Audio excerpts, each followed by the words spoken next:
As I sat in a crowded airport recently, after being away from home for 4 days, I was anxious to get home. I had been in a conference for 4 days, and I had had an opportunity to speak, and I just was ready to make the transition home. And I thought I was really smart because I had scheduled my flight to take off at 4, which would put me home late at night, but that was okay. I got to the airport, and as I began looking out the window of my gate, I noticed a plane sitting out on the runway. The plane wasn't coming any closer.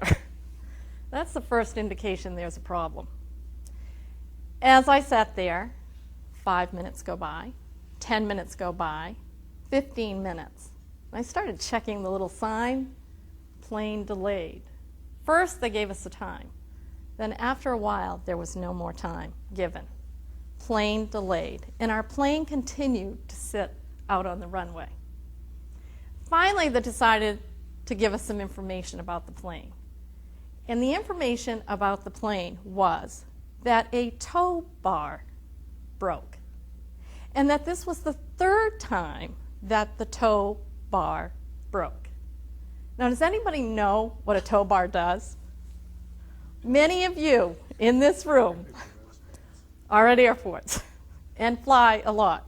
It was a new experience for me to learn what a tow bar does. The tow bar pushes the plane back off the gate. If there's no tow bar, you don't go anywhere. So, there the plane sat. Now, there were all kinds of other planes and other tow bars right around, but we, at our gate, couldn't seem to borrow one. It took several hours before somebody finally gave us a tow bar. In the meantime, babies were crying, people were fussing, people started getting in line that went all the way down the hallway to reschedule their flights and to find another flight to get on. During that whole time, we weren't given a lot of information. What we were told is we would have to wait for this tow bar.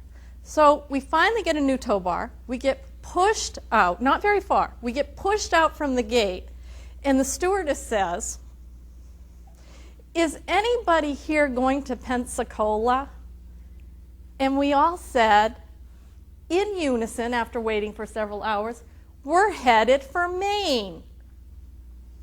She listened a little. Then she says it again. "Is anybody going to Pensacola?" A man, little sheepish at this point, gets up out of his seat, starts looking around, hoping he's not noticed, except he's far enough back that he's got to go by all of us. And he reaches the stewardess. And I happened to be sitting near the front, so I could overhear what he was saying. And he said, "Isn't this plane going to Pensacola?" He never listened. No one listened when the tow bar broke. Something failed. I believe we've lost our passion for listening. No one's hearing us. And because we've lost that passion, we're losing customers, we're losing our businesses, we're losing friends, we're losing families, we're on information overload. No one has a passion for listening. My children can tell when they call whether I'm really listening to them or not. I'll answer the phone, and if I'm working out of my home that day, they hear the keyboard going. And they'll say, "Mom, what are you doing?" Once again, I'm multitasking, so I'll stop and freeze at my computer seat. And I'll start listening. But I get accused of not listening. Even my dog, when I'm working at the house, my dog will go to the door and start barking. And she'll bark, and she'll bark. And finally, when I get so annoyed with her barking, I go to the door and I let her out. And it's kind of like she looks up at me at that point. I have a Labradoodle, and if anybody knows what a Labradoodle is, they're very smart.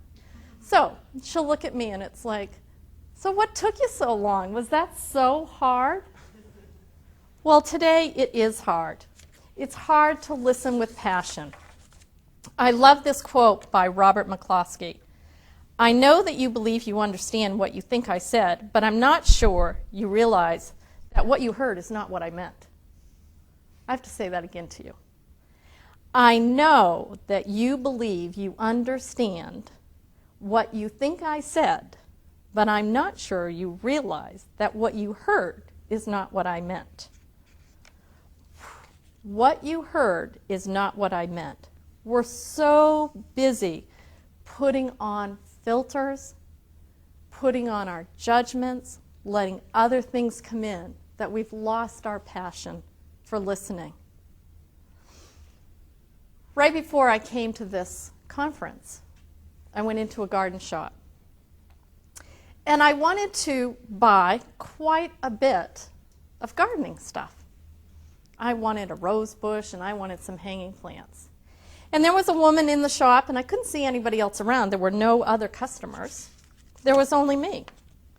And this woman, I walked into the greenhouse, and I said to her, what would work really good in the sun?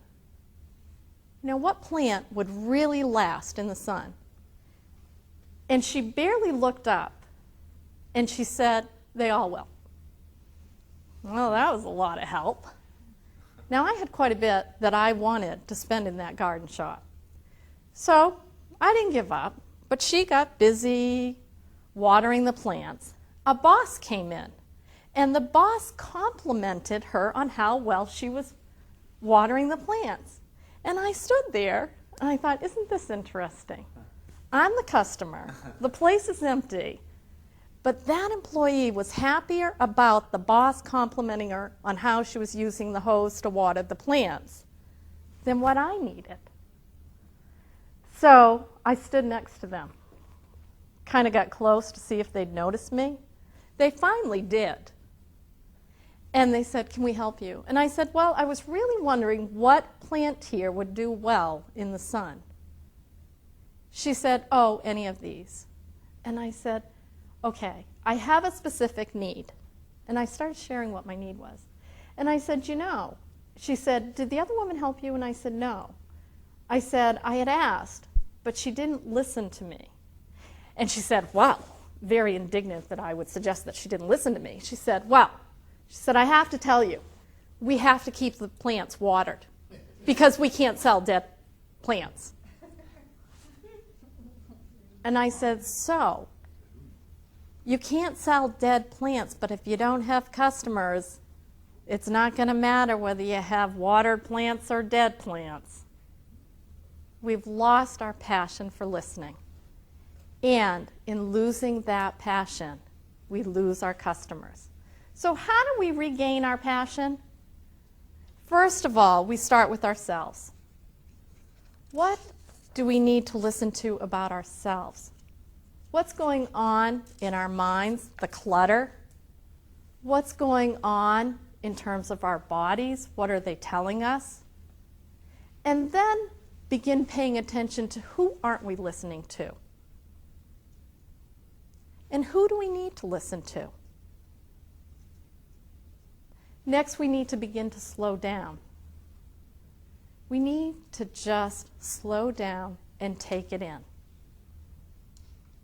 If we do those three things, we will begin hearing. We will regain our passion for listening. I want to leave you with a Chinese proverb. A wise old owl sat on an oak. The more he saw, the less he spoke. The less he spoke, the more he heard. Why aren't we like that wise old bird? Listen with passion. Listen with your eyes. Listen with your ears. If you listen with passion, you'll have all you need. Thank you.